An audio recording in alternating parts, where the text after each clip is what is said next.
المسرح السياسي والاجتماعي الآن مرتبك جدا.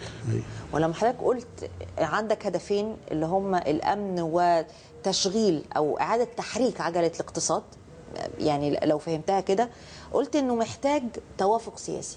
مفهومك للتوافق السياسي إيه؟ إنه حضرتك كلمت السيد عمرو موسى امبارح، أو حصلت اتصالات بينك وبينه، إنه قبل أسابيع كان في اتصالات بينك وبين دكتور البرادعي. التوافق السياسي ماذا يعني الدكتور كمال الجنزوري؟ تشكيل الحكومة ممكن يبقى جزء من طرح التوافق ده؟ لا يعني أنا بسعى، مش يعني مجاملة للطرف الآخر، أنا بسعى عشان الحكومة تنجح، اللي هي حكومة الإنقاذ دي، إنها يكون فيها وجوه لها قدرة ولها خبرة ولها قبول في الشارع، بغض النظر تتبع مين. لكن لا ينتهي الأمر عند هذا. قد يكون، وده زي ما قلت امبارح، أن يكون هناك هيئة استشارية فيها أطراف لا مش عاوزة تدخل تشكيل وزاري، ولكن يكون موجود وموجودة عشان تدي برأيها بشكل مكثف، عشان يكون يعني له ما يعني فائدة للعمل الحكومي. بس عاوز أقول سواء التشكيل تضمن أو الهيئة، لابد أن رئيس وزراء أو الحكومة تتعاون وتناقش وتلتقي بالتيارات السياسية. ما تقولش بقى أنا في الحكومة وخلاص سيبونا اشتغل، لا يمكن يشتغل ولا يجدي ولا ينجح إلا إذا كان على اتصال مستمر بالتيارات الأخرى، في لقاء، في نقاش، في شيء هام يتطلب مرسوم جديد قبل ما يناقش ويصدره المجلس، نجيب التيارات تقول وتناقش. هذا هو التوافق، والحركة السياسية تطلب هذا، ما بقاش بقى حد يحق له أن ينفرد به، لا الحكومة أو غير الحكومة. التوافق السياسي، احنا في ظرف سياسي مرتبك جدا ومتداخل يا دكتور كمال. احنا في عندنا، مش عايز اقول فراغ في السلطه، انما في ركائز مش موجوده. ما فيش مجلس شعب، ما فيش مجلس شورى، ما فيش رئيس دوله. عندنا مجلس عسكري يستعد لتسليم السلطه وحط تاريخ محدد لذلك. عندنا ناس في التحرير لها مطالب، عندنا ناس في العباسيه بتقول كلام تاني. هتتعامل ازاي مع المشهد ده يا دكتور كمال؟ لا ما هو الخريطه السياسيه اتحددت. يعني الخريطه السياسيه بتتكون من 3 مكونات، قلتها وبكررها تاني. عندي مجلس تشريعي، ويكون عندي رئيس جمهوريه منتخب، ودستور جديد. الحوارات اللي استمرت في ال10 اشهر ان ده يجي قبل ده وده يجي ده، ولكن المهم حاليا تحدد ان عندنا مجلس شعب هينتهي وشورى هينتهي في مارس، وبعدين عندي لجنه تاسيسيه، ثم بعد شهر يبقى فيه دستور، ثم في 1/7 في رئيس جمهوريه. الخريطه اتعملت، وفي سنه ونص اعتقد هو عمليه التناحر والتاخير والتبديل والكلام ده هو اللي خلى الناس تضايق، ولكن هذه الخريطه موجوده تبدا بالانتخابات. والا، وعشان كده انا بختم نقاشي معاكي بارجو من كل مواطن، مش قضيه ان هو هيتغرم ما يتغرمش، ان يذهب غدا وبعد غد لاداء صوته، عشان نضمن اللي راحوا 18 مليون في 19 مارس عشان التعديل الدستوري، بتمنى يكون 35 و40 مليون، لان وجود العدد الكلي ده هيضمن ان المجلس الشعبي يمثل كل تيارات المجتمع، كل فئاته وشبابه وشيوخه، فلاحينه وعماله. فعاوز المواطن المصري اللي خرج في 25 يناير، واللي كانت بتصور الناس مش سياسي، خرج بحرفه لا توصف، ابهر العالم كله.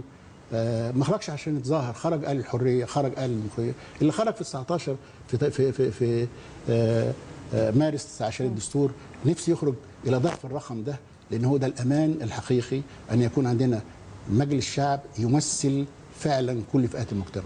برجو تاني وارجو تاني، ودي الخطوه الاولى في الخريطه السياسيه. لو تحقق، اذا بعد كده الدستور هيتعمل وهيتعمل بالقدر 100% موافق للتوافق الكلي للمجتمع المصري، ثم رئيس الجمهوريه.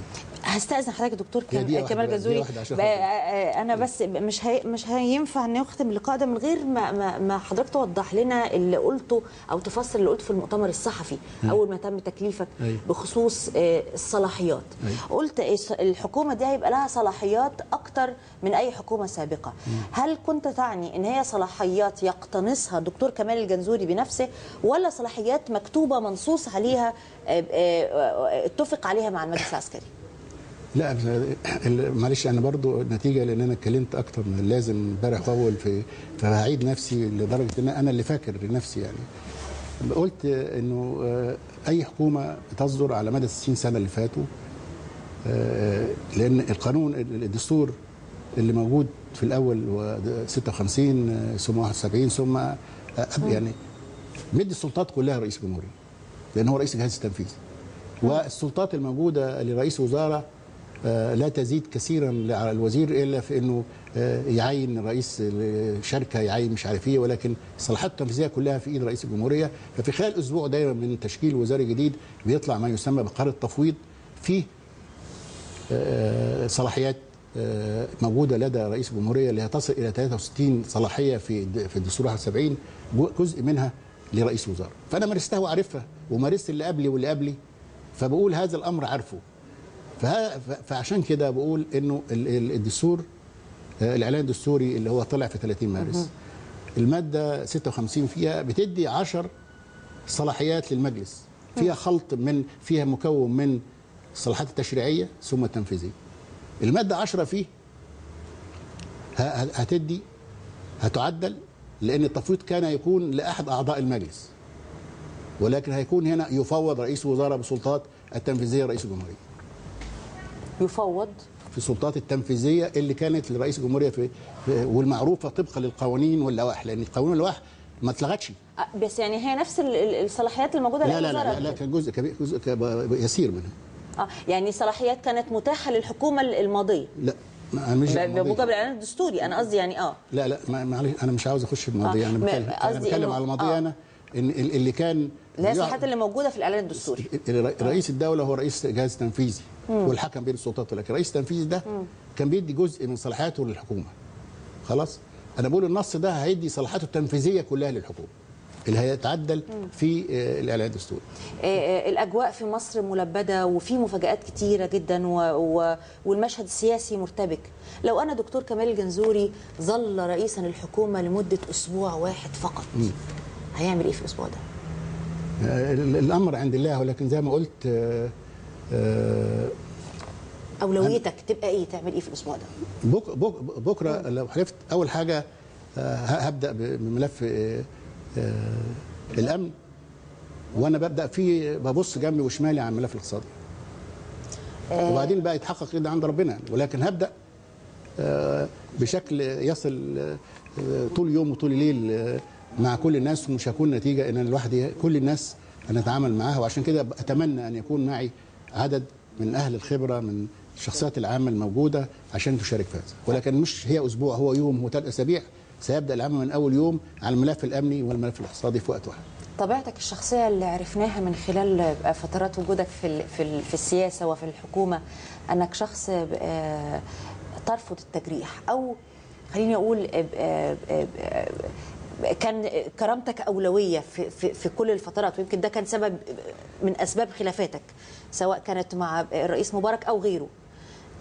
الوضع الآن مختلف يا دكتور كمال، وكل الوسائل منفتحة على بعضها، والنقد يصل إلى حد الشتيمة والتجريح.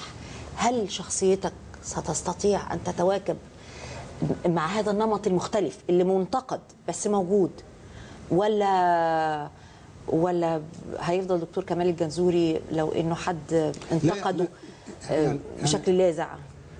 لا يعني أقصد حكاية إن أنا حريص على كرامتي وصعب التجريح، لان طبيعتي انا لم يحدث مره ان انا جرحت واحد بالشغل، بنعمل سوا حتى لو ساعي او سائق.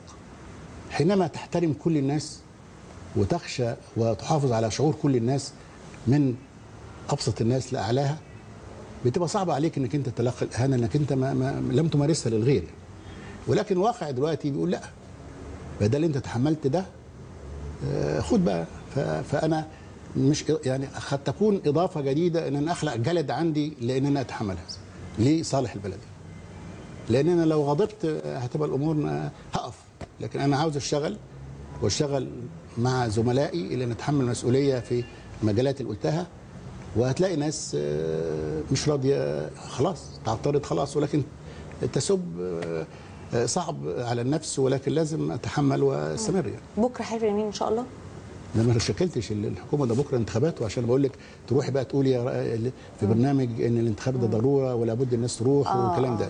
يعني حلف اليمين مش هيبقى غير بعد الانتخابات. الانتخابات 2 و3 بس المهم ان يتاح لنا فرصه باننا، وارجو ما يكونش البرنامج بتاعي يعني بدايه لبرامج اخرى، لان يعني مش قادر، لان انا عادتي ان انا لا اظهر في الاعلام كثيرا. حضرتك قعدت 13 سنه ما بتطلعش في الاعلام. ما هاخد حقي بقى، ما هاخد حقي من، لكن انا خدته، انا كنت يعني دكتور كمال الجنزوري، كنا في حاجه ان احنا نستمع اكثر لافكارك في هذه الاطلاله السياسيه الجديده وسط زخم اتفاق واختلاف على اشياء ومكونات عده في المشهد السياسي. ان كنت ستحلف اليمين وان كنت ستشكل الحكومه، فالكل على امل انه احنا نعبر المرحله دي باقل الخسائر واكبر المكتسبات. يا رب يا رب. انا شاكر جدا، بس انا يمكن بنهي هذا اللقاء بان انا المواطن المصري بقول له انا فرد بسيط من البسطاء، وهذا تكريم ليا، وانا قبلت لاني قد اكون مخطئ او صح، ان انا مقتنع ان انا اقدر اخدم في هذه الفتره، وبأتمنى هذا، وبرجو من كل المواطنين البسطاء والاغنياء والاقوياء انهم يعني يدعوني او يدعوا لي ويدعوا لحكومه القاهره انها تحقق اللي احنا نفسنا نحققه لهذا الشعب العظيم. شكرا جزيلا دكتور كمال الجنزوري، رئيس الوزراء الذي لم يحلف اليمين بعد. شكرا جزيلا. شكرا.